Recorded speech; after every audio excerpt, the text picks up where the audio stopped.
Today we're cooking one of my all-time favorites, smoked beef stroganoff, and we're doing it on the pellet grill and getting help from the sidekick. Beef stroganoff has been one of my favorites since I was a little kid, and now I've changed it to give it a nice smoky flavor. It's super easy, there's only a few ingredients, and it can feed the whole family.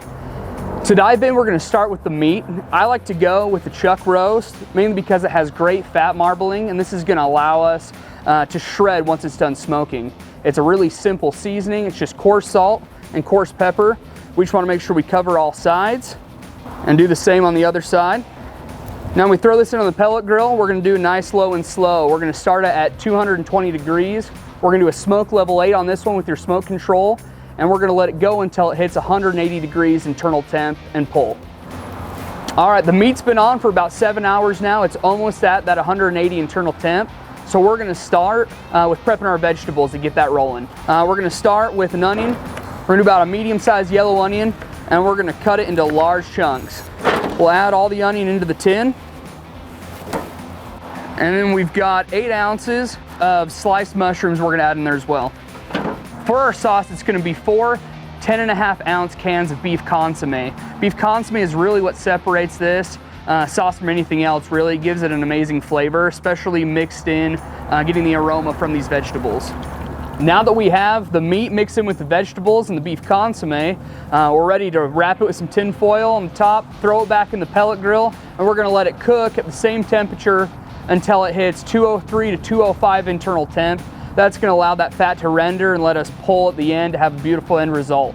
All right, our meat just hit temp. We're gonna pull it from the pellet grill. Now what we wanna do, these juices in here is what's gonna make our sauce. We're gonna pull the meat and set the meat aside. All right, we're taking the meat out. Just watch how it's already falling apart. We're gonna set it over on our cutting board while we start prepping our sauce.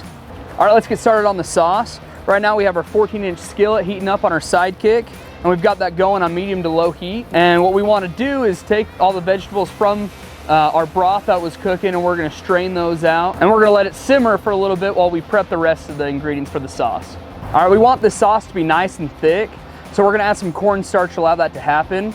We've got 5 tablespoons of cold water and 5 tablespoons of cornstarch. We wanna make sure it's mixed real well. And we're gonna add this to our simmering broth. Mix it up until it's nice and smooth. You don't want any clumps that are gonna happen from that cornstarch. And then you're gonna continue letting that simmer until you get nice and thick. Now that the sauce is smooth and beginning to thicken, we're gonna get started on the noodles.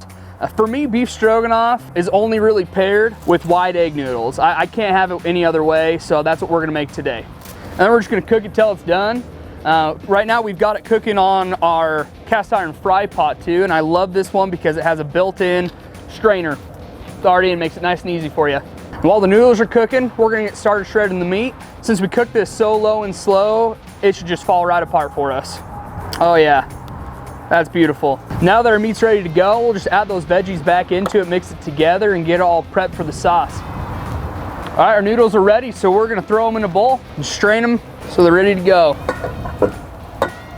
All right, now we got our sauce added back on to the sidekick. We're gonna give it a quick mix, make sure everything is nice and smooth and stirred together. And to make the sauce even creamier, we've got 16 ounces of sour cream here. Once it's in, you just want to mix it in. Make sure everything's mixed really well. I start in the middle and just work its way around to make sure everything gets mixed in at a good pace. You want your temp to be nice and low on here. All right, now when your sauce is all mixed in well, you just need to add the beef and the veggies and mix in. Now it's time to plate.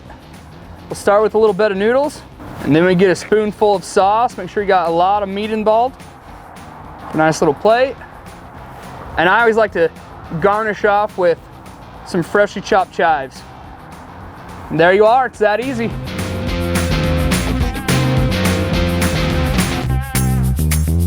Make sure you like and subscribe, and check out other awesome recipes from the pellet grill and sidekick on campchef.com, or check out these 2 videos.